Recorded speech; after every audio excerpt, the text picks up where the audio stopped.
Welcome to the Healing for Male Survivors podcast. This is a podcast for male survivors of sexual abuse and assault, whether as a child or as an adult. Know that you are not alone and the abuse was not your fault. My name is Mike Chapman. I'm a certified recovery life coach and also a survivor. Let's find hope and healing together.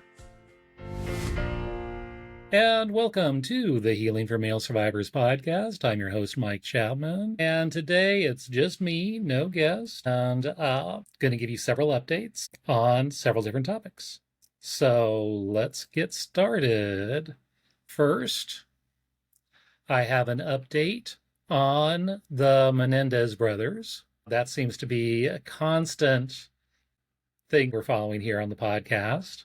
A recent decision, this is from a few weeks ago, could lead to the release of Lyle and Erik Menendez. And what's happening is the Los Angeles Superior Court gave a decision a day after testimony was given by family members that the brothers had turned their lives around inside prison through education and self-help programs. And they urged the court to reduce the brothers' sentences for the killings they were involved with in 1989. And the judge ruled this was an absolutely horrific crime. I'm not suggesting they should be released. That's not for me to decide. I do believe they have done enough over the last 35 years to get that chance. And he said the brothers' futures would now be in the hands of California Governor Gavin Newsom and the state parole board officials. So what this means is they are now eligible for parole. I know from what I mentioned on previous podcasts, updating this, is that they had special circumstances, meaning that when they were tried in the early 90s, that they were not going to be ever eligible for parole. So they added a certain special circumstance. Normally, a murder case in California by someone who was under 25 would normally allow them after a certain period of time to be eligible for parole. That was denied for these two people, and they removed that and added that special circumstance so they would never be eligible for parole. What this judge did is then remove that stipulation of special circumstance from the sentencing, from their crime. So that special circumstance is no longer there. So they are now eligible for parole with time served that should have happened if they had not had that special circumstance. They would have had that qualification decades ago, from what I understand. So now they have to go through the parole board and so forth to try to get parole, but that was the first hurdle.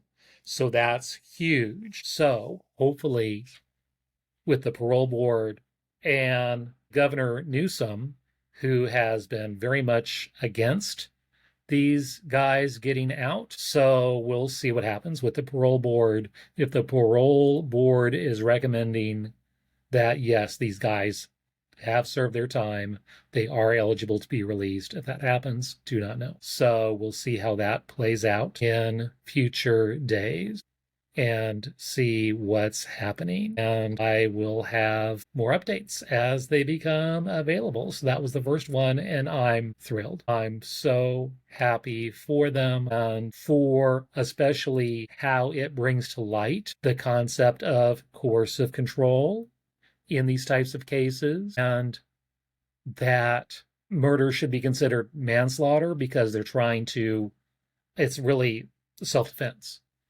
Because, and they mentioned in their testimony, they feared for their lives. They felt if they did not kill their father, that he would then kill them overnight. But because there was no weapon in the father's hand when that happened, then it's considered murder and not manslaughter or self-defense.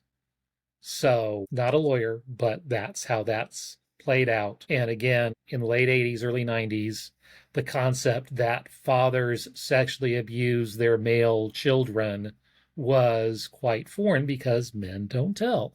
Now, so many men have come forward to tell their stories, power of story again, to allow these things to come to light, to realize how heinous it is and how widespread the issue is. and the damage that it does to the victims. So glad for that. Topic 2. President Trump signed what's called the Take It Down Act, which it is, let me read this from an article. This is from Associated Press. The law makes it illegal to knowingly publish or threaten to publish intimate images without a person's consent, including AI-created deep fakes. So we're talking about all this AI technology, and that's out there. Someone could take your head, your face, put it on a naked body of someone else or an AI-generated naked body, and then with your image, people are using this so often these days to then blackmail someone. Hey, if you don't do blah, blah, blah for me, I'm going to post this everywhere. Especially teens are very vulnerable for this. Hey, I have this generated picture of your face on this body. If you don't do XYZ, this will go to not only your profile, but I'll send it to everyone in your school. Everyone will see this. And they're so embarrassed, even though it's not even them, it's their face, but they are horrified, and that there was like no laws in place to allow for that to be taken down. And the internet companies, oh, don't care. Oh, well, not our problem. Well, now it's their problem. So this will require websites and social media companies to remove such material within 48 hours of notice from a victim. So yes, it could probably be copied, people could download it, but it can indeed be removed. The platforms must also take steps to delete duplicate content. Many states have already banned the dissemination of sexually explicit deep fakes, also called revenge porn, but the Take It Down Act is a rare example of federal regulators imposing on internet companies. And this was championed by Melania Trump.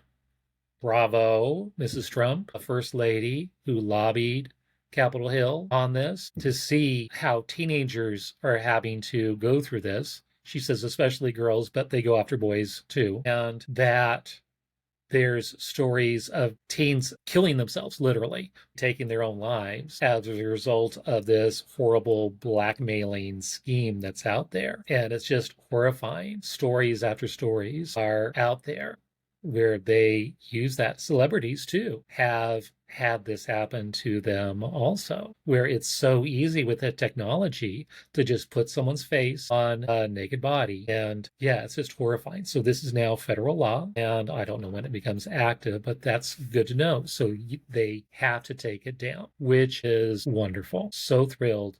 But AI is just, there's good uses for it, just like any technology, just like nuclear fission. Yes, it can have nuclear power, which powers cities, or it can be used as a bomb to blow up cities. And it's neutral. What the whole Nobel Peace Prize, because I think he invented TNT, a huge explosive, thinking it would be used positively, but was used for war. So that's why the whole Nobel Peace Prize is out there, to celebrate those who strive for peace.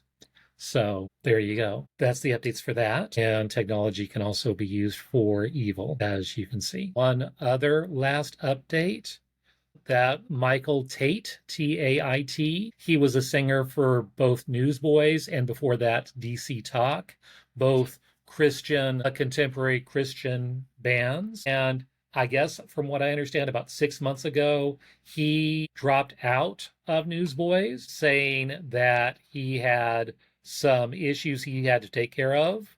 But the rest of the bandmates, it's like, oh, and they still never were able to replace him and his talent, from what I understand. But now he went to rehab, he got some help. It was unclear about what it was, if it was drugs, alcohol, or what. Now it's come out and there's been accusations against him, and he has confirmed that he had a lot of sexual misconduct allegations with men, including some who are underage. And timeout, that's cringy. Underage men, meaning boys, teenage boys, under the age of 18, teenage boys. He was being sexually inappropriate, sexually abusing teenage boys. along with other young men who were not teenagers. But the media says, yes, he was inappropriate sexually with several males, including some who were underage. Boys. He abused boys. They like to soften it. The media does this all the time. Don't know why. It's like underage women or underage men. It's like boys, girls. They're children. Yes, teenagers, pubescent, but still children. So they use those terms to soften it, to make it less, or that there's more consent or something. But no, a power dynamic is huge when it's a celebrity who has power over fans or whatever who come and just praise them as, hey, let's go do something. And then all of a sudden, this guy has power, he has money, he has an ensemble, and they can easily be taken advantage of because of the position that the artist is in. Happens all the time. And at least one Christian music station, K-Love, is now pulling, at least temporarily, all of the music from Newsboys in DC Talk. Huge library of music. They've been around for quite a while, many years. And it's sad. I understand it. I know personally, anytime I hear songs from Michael Jackson, songs from Hillsong, any of these bands, groups, Christian or not, who are then involved in scandals related to abuse of children, of boys, I'm horrified. I don't want to listen to it. It just is triggering for me. So anytime that stuff comes on the radio, and Michael Jackson's are pretty obvious when it's him singing, when it's Hillsong, I know most of their songs, and or if it pops up on the little ID of the station or the streamer or whatever that it's a Hillsong song, I skip it if I'm able to, or I'll change the station. Yeah, it's just triggering, and I don't want to honor them since they, I know people of the band weren't necessarily involved in this directly, but their leadership was. And yeah, horrible. So I'm bravo to K-Love for standing up and taking that music down, but it's sad that it comes to that. So that's the third update. FYI, this is the last episode for the summer of 2025. I will be back in the fall of 2025 with more episodes, unless breaking news comes out and I really feel the need to share my thoughts. And if so, I will. And I'm hoping to go video full-time for all episodes starting in the fall. That's the goal. However, if I do get someone who wants to share their story anonymously, I will still honor that. And we will do audio only or figure out some way around that to protect that individual and their identity if they wish to remain anonymous. And if you would like to join with me on future episodes, which we often record live, if you'd like to be in the live audience, you can learn more about how to do so at polarlifeconsulting.com/live. And also, I'm available for coaching if you want to learn more about that. And we have free 30-minute intro calls available where you can come and we can discuss what your needs are and how I can best meet those needs. Those are free. Sign up for that on my website, Polar Life Consulting, and we'll see you in the fall with more episodes of Healing for Male Survivors podcast. If you would like to learn more about my coaching with Polar Life Consulting, where I provide one-on-one coaching and group coaching, both with a focus on healing for male survivors, reach out to me at polarlifeconsulting.com. That is Polar spelled P-O-L-A-R. I would love to hear from you. I want to hear your story. If you would like your story featured on this podcast, contact me via my website. If you like this podcast, please rate and review because that's how other people can find me, and I really want to spread this message of healing and hope to others. And remember, you are not alone. Healing is possible, and the abuse was not your fault. Let me repeat that. The abuse was not your fault. See you next time on the Healing for Male Survivors podcast.